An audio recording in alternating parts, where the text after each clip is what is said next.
Ada sebuah hadis riwayat Muslim yang patut menjadi renungan bagi kita. Hadisnya itu adalah, sesungguhnya orang itu nanti ketika pada waktu hari kiamat di padang mahsyar, orang-orang itu akan kemudian menyaksikan dialognya Allah dengan dua orang. Ada dua orang yang dipanggil oleh Allah. Yang pertama, orang yang paling nikmat hidupnya, tidak pernah sedih dia kecuali sebentar, tidak pernah meneteskan air mata kecuali sedikit, hidupnya senang-senang, semua dosa dia lakukan, kemaksiatan dia terjang, semua penyimpangan dia lakukan, tapi dia dalam kehidupannya betul-betul cukup dan bahkan melampaui batas. Maka dia ternyata menjadi penduduk neraka. Tapi dia orang yang paling nikmat hidupnya. Tidak ada orang yang paling nikmat hidupnya kecuali dia. Ibarat kata, kecilnya dimanja, besarnya foya-foya, tuanya kaya raya, matinya masuk neraka. Bukan masuk surga, masuk neraka ya. Maka kemudian itu yang pertama. Yang kedua yang dipanggil oleh Allah, yaitu adalah orang yang paling sengsara banget hidupnya. Tidak pernah kita dapatkan orang yang paling sengsara hidupnya kecuali dia. Ibarat kata, selalu bermandikan air mata, selalu kemudian mendapatkan banyak kesulitan, dan selalu banyak mendapatkan penderitaan. Ibarat kata, datang tak dijemput, pulang tak diantar.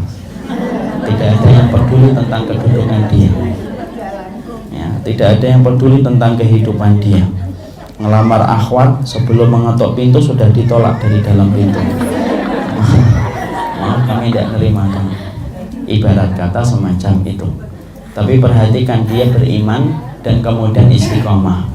Maka ketika dihadapkan kepada Allah dua-duanya, dihadapkan kepada Allah itu dua-duanya, maka Allah itu kemudian mengambil yang pertama. Yang pertama itu adalah orang yang betul-betul nikmat hidupnya ketika di dunia, tetapi dia menjadi penduduk neraka. Diambil oleh Allah, dimasukkan oleh Allah ke dalam neraka, dan itu dimasukkan tester saja, percobaan saja dulu, yaitu adalah satu celup, fayasbagu finnari sabghatan, yaitu dimasukkan ke dalam neraka itu satu celupan saja, dinaikkan lagi, kemudian diletakkan di hadapan Allah. Kemudian Allah itu sudah mengeluarkan dia. Allah itu berkata, berdialog sama dia, kamu ini orang yang paling nikmat hidupnya di dunia. Tidak ada yang ngalahin kamu dalam nikmatnya hidup di dunia. Orang yang paling kaya, orang yang paling berlimpah dalam materi, tidak pernah dirudung masalah, semua dosa kamu kerjakan. Tapi kamu menjadi penduduk neraka dan kekal nanti selama-lamanya. Dan baru saja aku celupkan kamu di dalam neraka, satu celupan saja, padahal nanti kamu akan kekal di dalam neraka itu. Kemudian Allah menutup dialognya dengan bertanya, hal marorta min na'imin qatun, masih terasa enggak kenikmatan hidup yang pernah kamu rasakan? Senang-senang minum khamar, berzina, membuka aurat, semuanya. Apakah masih terasa enggak semua kenikmatan hidupmu itu setelah aku celupkan kamu ke dalam neraka? Maka orang itu kemudian berkata, ma marortu min na'imin qatun. Maka dia berkata, ya Allah, aku tidak tahu apa artinya kenikmatan hidup. Semua badanku dan ruas tulangku yang aku rasakan adalah keperihan dan kepedihan. Orang itu seakan-akan berkata di dalam hadis itu, mengatakan kepada kita, satu celupan di neraka itu menghapuskan jutaan kenikmatan ketika dia berbuat dosa ketika di dunia. Satu celupan tok, padahal dia nanti kekal di dalam neraka. Yang kedua yang dihadapkan oleh Allah, yaitu adalah mereka yang tadi hidupnya betul-betul banyak masalah, tidak pernah selesai masalah, hidupnya penuh dengan air mata, seakan-akan selalu tidak pernah lepas dari ujian. Ujian itu ibarat kata kayak sungai yang bertemu lautan, ujian itu tidak pernah selesai-selesai. Tapi dia beriman dan istiqomah. Maka ketika dia beriman dan istiqomah, dia menjadi penduduk surga, dan dia nanti kekal di dalam surga. Allah itu pengen gambarin kenikmatan surga itu kayak apa, sebagaimana tadi Allah menggambarkan tentang neraka.